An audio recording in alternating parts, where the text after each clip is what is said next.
Hello friends, welcome back to Gargi classes. Date आपको पता ही है 10 अक्टूबर 2020। और देख लेते हैं एक्सप्लेन पेज पे कौन सा इंपॉर्टेंट आर्टिकल्स हैं।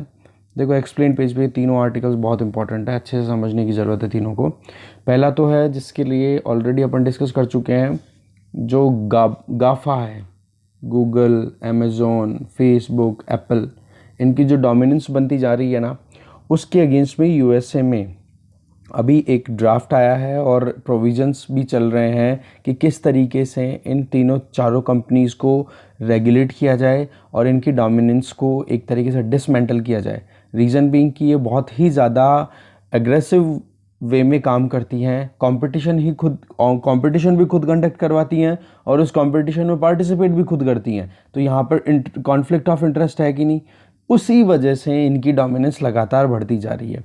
दूसरा, इनके ऑपोजिशन में अगर कोई दूसरी कंपनी आकर के इनसे फाइट करना शुरू कर देती है, फॉर एग्जांपल जैसे फेसबुक को इंस्टाग्राम ने और व्हाट्सएप ने चैलेंज किया, तो फेसबुक ने उन्हीं को ओवरटेक कर लिया, उन्हीं को खरीद लिया, राइट। तो ऐसे करके क्या होता है कि ये कंपटीशन को बिल्कुल ख़त्म करते जा रहे हैं और ये चारों कंपनीज जो हैं USA including India through out world कहीं ना कहीं क्राइसिस का सामना कर रही हैं। तो अपन देखेंगे कि किस तरीके से अभी यूएसए के अंदर क्या बातें चल रही हैं, क्या वहाँ पर जो अभी रिसेंट आउटकम आए हैं या बातचीत चल रही है उसमें कौन कौन से रेगुलेटरी फ्रेमवर्क्स पर डिस्कशन चल रहा है, वो अपन जानने की कोशिश करेंगे और इंडिया में क्या सीन है वो भी जानेंगे।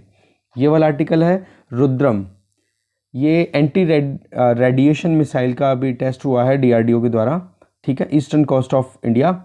वहाँ से ये पता पड़ता है अपने को किस तरीके से सुखोई सुखोई 60 MKI उससे ये टेस्टिंग की गई है।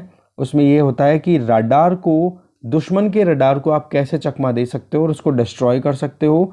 और फिर उसके बाद में एक सेगमेंट ये रहेगा कि जिस एयरप्लेन से, जैसे कि सुखोई से ये लॉन्च की गई, तो उस सुखोई एयरप्लेन को भी प्रोटेक्ट करना कि भाई आपके लिए अब जैसे मैंने हिट कर दिया तो अब आपके लिए ये थ्रेट, अब बच के रहो आप, राइट। तो इस तरीके से आर्टिकल भी अपन देखेंगे। ये आर्टिकल तो है ही इम्पोर्टेंट, जो नोबेल पीस प्राइज़ मिला है वर्ल्ड फूड प्रोग्राम को, तो उसमें वर्ल्ड फूड प्रोग्राम कब स्टार्ट हुआ, कौन कौन से कंट्रीज़ में कैसे कंट्रीब्यूट किया और इंडिया में क्या रोल रहा है, वो अपन जानने की कोशिश करेंगे। तीनों आर्टिकल्स अच्छे से समझेंगे। तो चलिए स्टार्ट करते हैं विदाउट एनी डिले। पहला आर्टिकल है the dominance of big tech. अभी यूएसए के हाउस ऑफ रिप्रेजेंटेटिव में एक पैनल ने अपनी रिपोर्ट सबमिट की है, ये इन्वेस्टिगेशन करके कि किस तरीके से एप्पल, अमेज़ॉन, गूगल, फेसबुक जैसी बड़ी टेक्नोलॉजिकल जाइंट कंपनीज जो हैं वो काम करती हैं। ये टोटल 449 पेज की रिपोर्ट है। इसमें बहुत से प्रिवेंटिव मेजर्स लेने के लिए भी कहा गया है। Preventive measures in the sense presumptive prohibition, कि भाई आज तो आप उनको डिसमेंटल कर दोगे, डिवाइड कर दोगे छोटी छोटी कंपनीज के नाम पे, ठीक है, पर फ्यूचर में भी तो डर रहेगा ना कि डिवीजन करने के बाद में ये दोबारा से मर्जर करे या फिर एक्विजिशन करे, तो डोमिनेंट प्लेटफॉर्म पे तो ये वापस से आ सकती है फ्यूचर में। तो इस तरीके से ये बातें चल रही हैं। तो सबसे पहले तो ये देख लेते हैं अपन कि ये जो हाउस ऑफ रिप्रेजेंटेटिव ने प्रोबिंग की है, ठीक है, ये की क्यों है, ज़रूरत क्या है, ये चीज़ मैंने आपको बताई दी कि वो क्या रहा है कि वर्ल्ड में और कोई टेक्नोलॉजिकल कंपनी इनसे कॉम्पीट ही नहीं कर पा रही है। दूसरा, ये हमेशा से कंपटीशन को अपनी ही तरफ डाइवर्ट करते जा रहे हैं। जैसे कि यूएसए में एप्पल की एक स्क्रूटनी करने के लिए एप्पल की किस तरीके से डोमिनेंस चलती है, क्योंकि एप्पल में आपको पता होगा अगर आप यूज़ करते हैं तो आईफोन, तो उसमें एक एप्लीकेशन आती है कि कितना स्क्रीन टाइम है, राइट। बच्चे ने या किसी ने भी, बड़े ने या फ़ोन यूज़ किया तो कितनी देर तक किया, स्क्रीन ऑन जितनी देर रहेगी तो उसका वो टाइमिंग बता देता है। तो ऐसे ही यूएसए की गवर्नमेंट ने, यूएसए में एक प्लेटफॉर्म ने खुद से एक एप्लीकेशन लॉन्च कर दी और उसको मार्केट में उतार दिया और उसके बेसिस पे चेक किया कि एप्पल का क्या रिस्पॉन्स आता है। तो पता ये पड़ा कि एप्पल जो राइवल कंपनी थी उसने बहुत ही गजब तरीके से उसको चैलेंज किया और उसको सप्रेस करने की कोशिश की। उससे ये आइडिया लगता है कि ये कंपनी जो है अपनी डोमिनेंस क्रिएट करने के लिए बहुत कुछ सारे जो हथियार हैं वो अपने हाथों में पकड़ के रखे हुए हैं इस टाइम पे। यूएसए के पैनल ने जून 2019 में, एक पैनल ने यूएसए में ऑलरेडी इस ऑनलाइन कंपटीशन को अपहेल्ड करने के लिए, इसको सिक्योर करने के लिए, इन सारी कंपनियों पे लगाम खींचने के लिए ऑलरेडी सजेशन दे रखा है यूएसए में।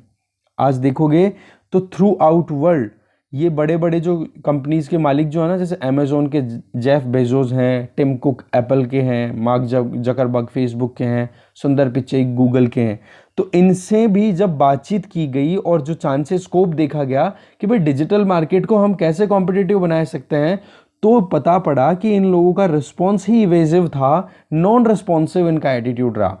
तो आप देखोगे और भी बहुत सारी कंपनी जो कॉम्पीट करना चाहती है, तो देखो मार्केट फोर्सेस तो तभी प्रॉपरली काम करेंगे ना कि जब बहुत सारी कंपनीज को मौका मिलेगा, और मार्केट फोर्स तो अपन उसी को बोलते हैं।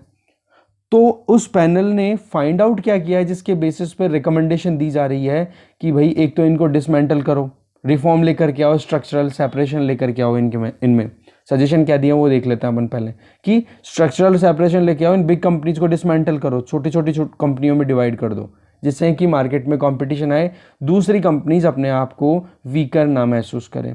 दूसरा ये पैनल ने सजेस्ट किया है कि भाई आने वाले टाइम पे अगर ये कंपनीज एक दूसरे को फिर से ज्वाइन कर ले तो उसका क्या, ये तो बड़ी कंपनीज बन जाएंगी, तो प्रिजम्पटिव प्रोहिबिशन कि कैसे भी करके मर्जर और एक्विजिशन फ्यूचर में इन छोटी कंपनीज का दोबारा ना हो, ऐसा भी हमें गाइडलाइन फिक्स करनी पड़ेगी।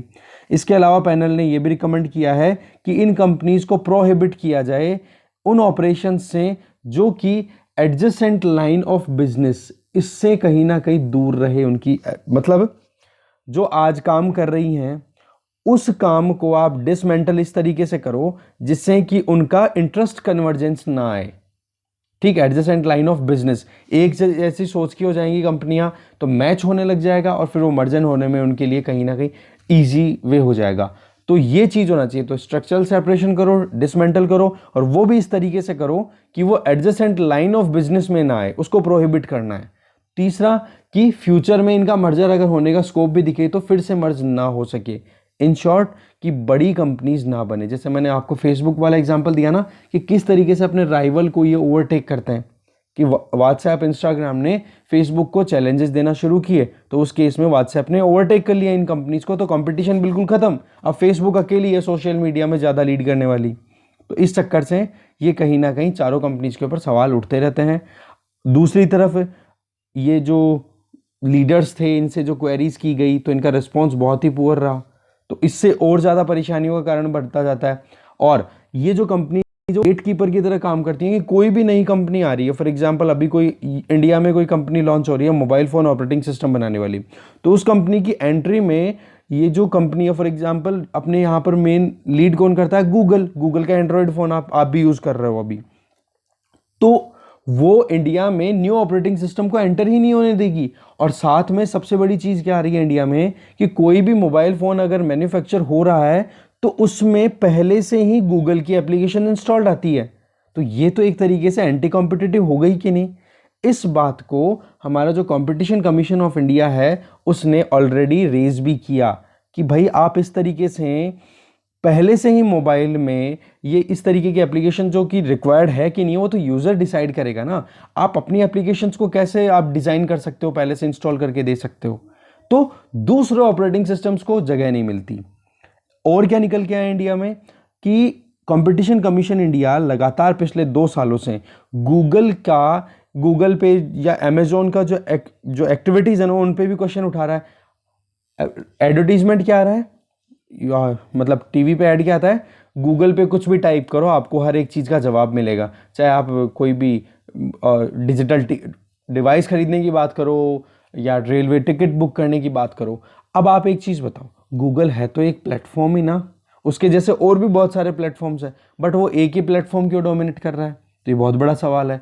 दूसरा, अपन गूगल पे आपने कुछ इनपुट डाला कि हाँ मुझे यहाँ से दिल्ली टू गुवाहाटी जाना है, और ये आपने लिंक जैसे ही एंटर किया दिल्ली टू गुवाहाटी फ्लाइट्स, ऐसे करके वो जो गूगल जो सॉर्टिंग करेगा तो वो तो गूगल की एल्गोरिदम करेगी ना, तो गूगल तो उसमें कोई पार्टीशनशिप दिखा सकता है कि भाई मैं तो स्पाइस जेट की फ्लाइट्स को ऊपर दिखाऊंगा क्योंकि स्पाइस जेट मुझे ज़्यादा मार्जिन देता है।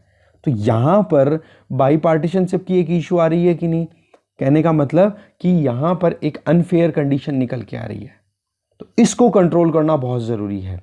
इंडिया में तो हम ऑलरेडी पर्सनल डेटा और नॉन पर्सनल डेटा के रिगार्डिंग ऑलरेडी बातें भी कर चुके हैं, और डिस्कशन भी चल रहा है कि इस पे लेजिस्लेशन आए जिससे कि इंडिया डेटा लॉकलाइजेशन को स्टोर कर सके और मतलब इंश्योर कर सके और इंडिया का डेटा इंडिया में ही रहे, बाहर ना जाए।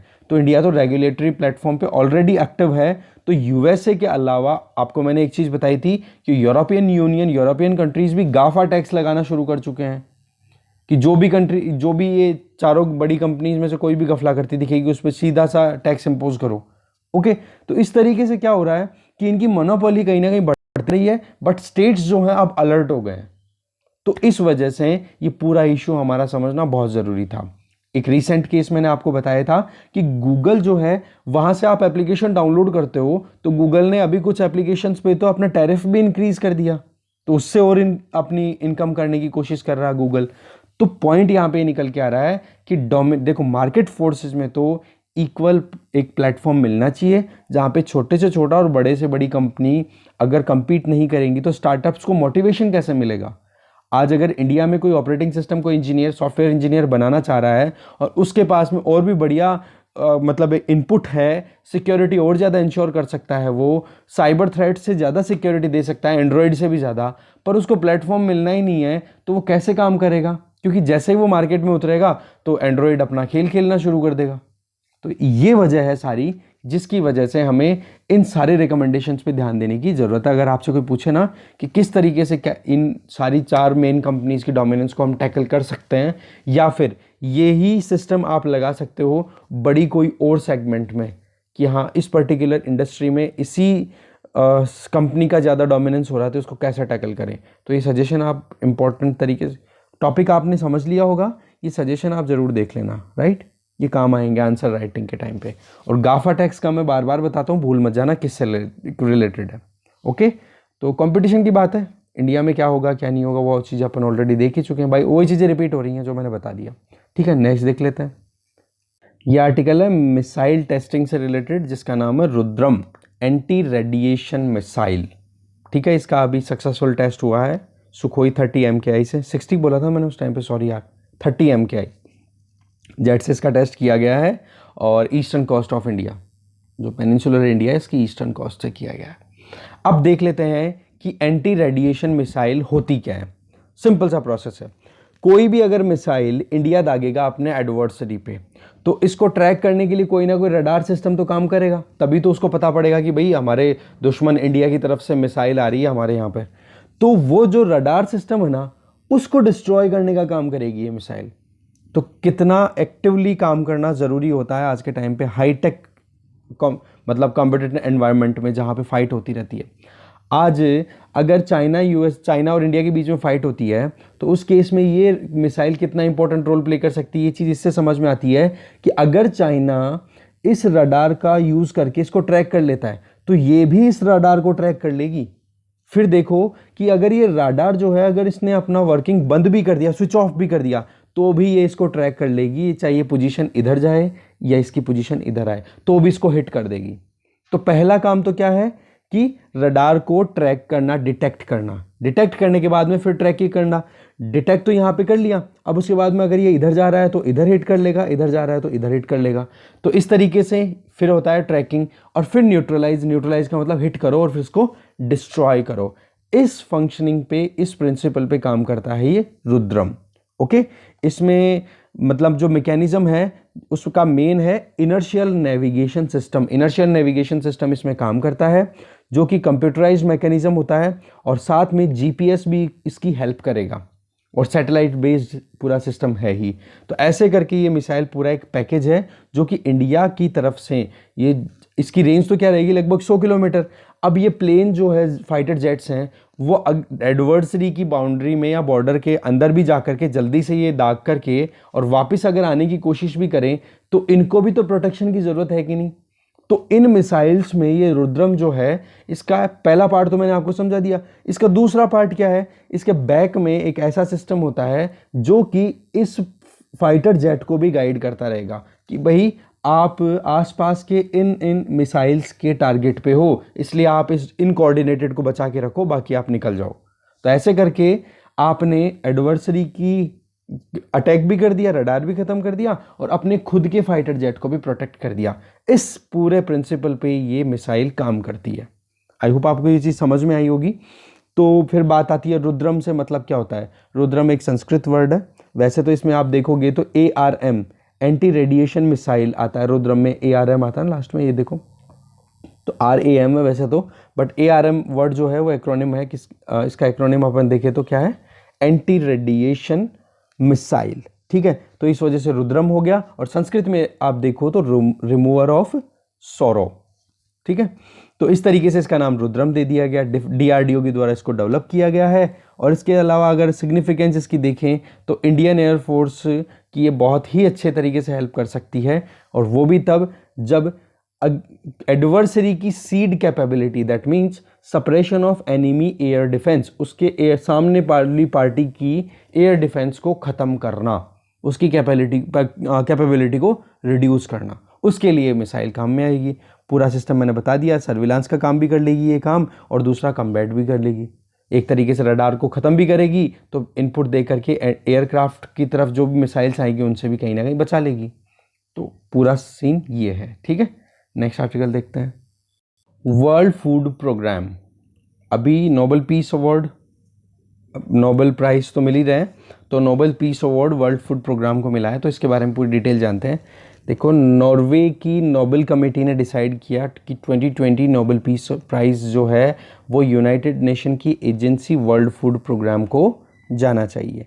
उसकी वजह एक तो देखो, वॉर एंड कॉन्फ्लिक्ट के टाइम पे जो लोग भुखमरी की वजह से परेशान होते हैं, दूसरा अभी कोविड-19 की वजह से और भी ज़्यादा परेशानियों का सामना किया, तो उससे लॉकडाउन थ्रू आउट वर्ल्ड लगा। अब लॉकडाउन लगा हो, लड़ाई पहले से चल रही हो, जैसे सूडान की बात करें, यमन की बात करें, सीरिया जैसे कंट्रीज़ की बात करें, जो बहुत ही ज़्यादा वहाँ के जो सिटीजन है बहुत परेशानियों का सामना कर रहे हैं, तो उनकी तो हंगर को एड्रेस करना बहुत इंपॉर्टेंट काम होता है। और इस टाइम पे अगर कोई वर्ल्ड इंस्टीट्यूशन हेल्प करता है तो उनको तो पीस अवार्ड डेफिनेटली मिलना चाहिए। तो इस तरीके से वर्ल्ड फूड प्रोग्राम जो यूनाइटेड नेशन की एजेंसी है, उसको वो 28वां ऑर्गेनाइजेशन है जिसको UN पीस प्राइज़ मिला है 1901 के बाद में अब तक, ठीक है।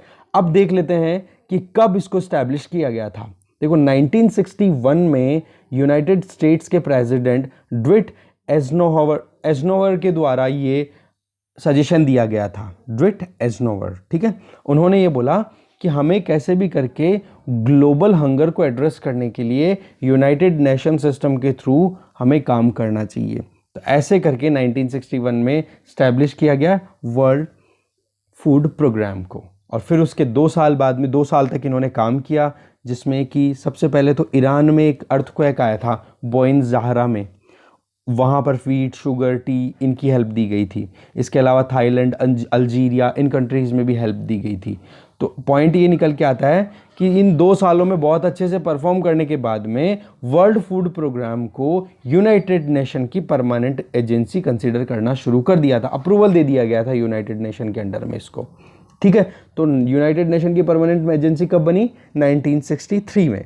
इसका हेडक्वार्टर रोम, इटली में है, और इसको गवर्न किया जाता है एग्जीक्यूटिव बोर्ड के द्वारा, जिसमें 36 मेंबर स्टेट्स होते हैं, और इसको हेड किया जाता है एग्जीक्यूटिव डायरेक्टर के द्वारा। अब एग्जीक्यूटिव डायरेक्टर जो हेड है उसको अपॉइंट कौन करता है? यूनाइटेड नेशन सिक्योरिटी जनरल और director general of FAO, food and agriculture organisation के डायरेक्टर जनरल, और यूनाइटेड नेशन के सिक्योरिटी जनरल, ये मिलकर के फिर एग्जीक्यूटिव डायरेक्टर को अपॉइंट करते हैं इसमें, ठीक है। तो इस तरीके से पूरी मशीनरी काम करती है। और इसमें जो एग्जीक्यूटिव डायरेक्टर एक बार अपॉइंट हो गया तो 5 साल के लिए फिक्स है, चेंज नहीं होता। तो स्टेबिलिटी भी है सिस्टम में। तो इस तरीके से ये पूरा सिस्टम आया अपनी वर्किंग में, या फिर अपन कह सकते हैं प्रेजेंस में। अब बात करते हैं किस स्केल पे काम करता है। तो देखो, वर्ल्ड के बहुत सारे कंट्रीज, लगभग आज 2019 जो प्रीवियस ईयर गया है उसका डेटा अवेलेबल है, तो 97 मिलियन पीपल को 2012 से लेके अब तक 97 मिलियन बहुत बड़ा नंबर है।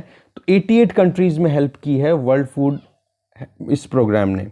इसी तरीके से सिमिलरली इसी टाइम पे आप देखोगे तो 4.4 मिलियन टन की हेल्प की गई है फूड ग्रेन की, अगर बात की जाए, ठीक है। तो इसके अलावा भी गुड्स भी देता है, सर्विसेज भी प्रोवाइड की जाती है। तो कहने का मतलब आज ये ऑर्गेनाइजेशन इतना स्ट्रांग है, इतना इसका बड़ा नेटवर्क है किसके पास में 5600 तो ट्रक हैं, 300 शिप्स हैं और 100 से ज़्यादा प्लेन्स हैं इनके पास में। तो डिलीवरी सिस्टम इनका बहुत ही स्ट्रांग है, रेजिलियंट है थ्रू आउट वर्ल्ड। हर साल बिलियंस ऑफ टन्स का ये राशन प्रोवाइड करते हैं, ठीक है। तो बिलियंस राशन प्रोवाइड करते हैं, बिलियन इंडिविजुअल, 15 बिलियन इंडिविजुअल्स को ये प्रोवाइड करते हैं। और एक राशन की कॉस्ट अगर देखें तो दैट इज यूएसए के जो डॉलर है उसका 0.61 यूएसए डॉलर यूएस डॉलर। तो उसके बेसिस पे आप देख सकते हो कितना बड़ा एक तरीके से ये प्रोग्राम है। इसमें इंडिया भी कंट्रीब्यूट करता है और ये इंडिया में भी कंट्रीब्यूट करते हैं, ठीक है। तो इंडिया की तरफ से अगर देखें तो इंडिया जो है वो 1963 में इसका मेंबर बन चुका था, ठीक है। इंडिया कब बना? 1963 में, जब इसको रिकॉग्निशन या अप्रूवल मिल गया था इस प्रोग्राम को यूएन के द्वारा। साउथ कोरिया नॉर्थ कोरिया का कॉन्फ्लिक्ट हुआ था 1960s में, उसमें भी वर्ल्ड फूड प्रोग्राम ने बहुत इंपॉर्टेंट रोल प्ले किया था, वहाँ पर लोगों में भुखमरी ना फैले। ऐसे ही कंबोडिया में जेनोसाइड हुआ था, रवांडा में जेनोसाइड हुआ था, साउथ सूडान में अभी अनरेस्ट चल रहा है, तो यमन में भी सिविल वार चल रहा है, तो सीरिया में भी चल रहा है। वहाँ पर सभी डेस्टिट्यूट्स जो बेचारे परेशान हो रहे हैं, रिफ्यूजीज़ को या डिस्पोज्ड जो भी लोग हैं, उन सब को हेल्प प्रोवाइड करने का काम कर रहा है लगातार वर्ल्ड फूड प्रोग्राम। तो नोबेल पीस अवार्ड तो ये डिज़र्व करता था। इसी तरीके से अगर देखें तो इसकी ज़रूरत क्या थी प्रोग्राम की, तो अपन देख सकते हैं कि यूनाइटेड नेशन की जो सस्टेनेबल डेवलपमेंट गोल है जो 2030 तक अचीव करने हैं, शुरुआत 2015 से हो गई थी, तो उसमें ये था ज़ीरो हंगर। तो ज़ीरो हंगर गोल को अचीव करने में तो ये तो बहुत ही इंपॉर्टेंट रोल प्ले करेगा। आज एक तरफ तो बहुत सारे कॉन्फ्लिक्टेड रीजन है, कॉन्फ्लिक्ट अफेक्टेड रीजन है, तो दूसरी तरफ हंगर जो है वो कोविड-19 की वजह से भी बढ़ेगा। तो आप अगर ओवरऑल नंबर्स की बात करें तो कॉन्फ्लिक्ट अफेक्टेड रीजन की बजाय अफेक्टेड रीजन जो है वो लगातार बढ़ते जा रहे हैं अभी, क्योंकि दो कंट्रीज़ के बीच में अनरेस्ट आना, जैसे अभी आर्मेनिया और अजरबैजान छोटे छोटे दो कंट्रीज़ हैं, बट कहीं ये पोलैंड की तरह तो नहीं साबित हो जाएंगे, कहीं ग्रीस के जो प्रिंस के ऊपर अटैक हुआ था उसकी वजह से साबित तो नहीं हो जाएंगे वैसा का वैसा, जिससे कि वर्ल्ड वॉर रिजल्ट आया था फिर। तो छोटे छोटे दो कंट्रीज़ हैं, आर्मेनिया और अजरबैजान। ऐसे सिचुएशन थ्रू आउट वर्ल्ड कहीं ना कहीं छोटे बहुत बड़े स्केल पे देखी जा रही है, तो वहाँ पर लोगों को बहुत ज़्यादा हंगर का सामना करना पड़ेगा। तो यहाँ पर एक रिपोर्ट बता रहे हैं इस आर्टिकल के थ्रू कि आने वाले टाइम पे अंडर नरिशमेंट की जो प्रॉब्लम है ना, उससे ज़्यादा प्रॉब्लम तो कॉन्फ्लिक्ट अफेक्टेड रीजन्स में लोगों के अंदर भुखमरी आएगी, लगभग 2.5 गुना। तो ये तो बहुत ही ज़्यादा कंसर्निंग, जबकि ये ह्यूमन मेड डिजास्टर ही होगा कॉन्फ्लिक्ट्स अगर होते हैं तो। ओके, इंडिया की अगर बात करें तो इंडिया मेंबर तो बन गया था इसका 1963 में, और इसके अलावा इस प्रोग्राम ने इंडिया की बहुत तरीके से हेल्प की है जब से इंडिया ने इसको ज्वाइन किया है, जैसे कि targeted public distribution system TPDS, इसके अलावा इनपुट पॉलिसी कि किस तरीके से पॉलिसीज़ बनाई जाए कि गरीब से गरीब और जो भूखा एक इंडिविजुअल है उस तक भी खाना पहुंच सके। साथ में एडवोकेट भी करता रहता है, सजेशन भी देता रहता है इंडिया को, इंडियन जो मशीनरी है उनको, जैसे FCI हो गया या स्टेट गवर्नमेंट्स है उनको टेक्निकल असिस्टेंस भी प्रोवाइड करता है, और फूड एक्सेसिबिलिटी को भी इम्प्रूव करने में पूरी हेल्प करता है। तो ऐसे करके इंडिया के साथ में तो हैंड इन हैंड बहुत इंपॉर्टेंट रोल प्ले कर रहा है। इसी तरीके से अगर देखें तो वर्ल्ड फूड प्रोग्राम ने एक ऑटोमेटिक ग्रेन डिस्पेंसिंग मशीन, जिसको अन्नपूर्ति नाम दिया गया, वो भी एक यूनिक इनिशिएटिव दिया, और उसकी हेल्प आज TPDS सिस्टम में ली जाती है। आज जो अपन बहुत सारी स्कीम्स की, जैसे फूड सिक्योरिटी एक्ट के अंडर में जो अन्नपूर्णा योजना की बात करते हैं या फूड सिक्योरिटी की बात करते हैं, तो वहाँ पर जो वेटिंग मशीन होती है, वो वेटिंग मशीन 1.3 मिनट के अंदर लगभग 25 किलो तक ग्रेन को तोल के दे देती है। तो ऐसे करके उसकी टोटल कैपेसिटी तो 200 से 500 किलोग्राम है, बट वो एक तरीके से एफिशिएंटली और एक्यूरेटली मेजरमेंट करके, वेट करके, और फिर बाद में जो भी नीडी है उसकी डिमांड को पूरी कर देती है। साथ में वर्ल्ड फूड प्रोग्राम में इंडिया में राइस फोर्टिफिकेशन में भी बहुत हेल्प की है। अब फोर्टिफिकेशन से क्या होता है, न्यूट्रिएंट वैल्यूज़ आप बढ़ा लेते हो। अब राइस हमारे यहाँ पे सबसे ज़्यादा कंज्यूम होने वाला स्टेपल फूड है। तो वाराणसी में जो रिसर्च इंस्टीट्यूट है राइस का, इंडिया की बात की जाए पर्टिकुलरली, तो वाराणसी में मेन हेड इंस्टीट्यूशन है जहाँ पर राइस के ऊपर रिसर्च होती है। तो वहाँ पर आप देखोगे तो हमारे यहाँ पर राइस जो है फोर्टिफाइड वे में अब प्रोडक्शन होना भी शुरू हो गया है, जिससे कि 3 लाख से भी ज़्यादा स्कूल चिल्ड्रंस को इस फोर्टिफाइड राइस का फ़ायदा मिलता है खाने के टाइम पे। जैसे अपन देखते हैं ना, ICDS, integrated child development scheme, तो उन स्कीम्स के अंडर में उनको खाना प्रॉपरली मिलता है। ऐसे ही यूपी गवर्नमेंट के साथ में भी इस पेंडेमिक के टाइम पे कोलैबोरेशन किया और लाइवलीहुड को प्रोटेक्ट करने में काम किया।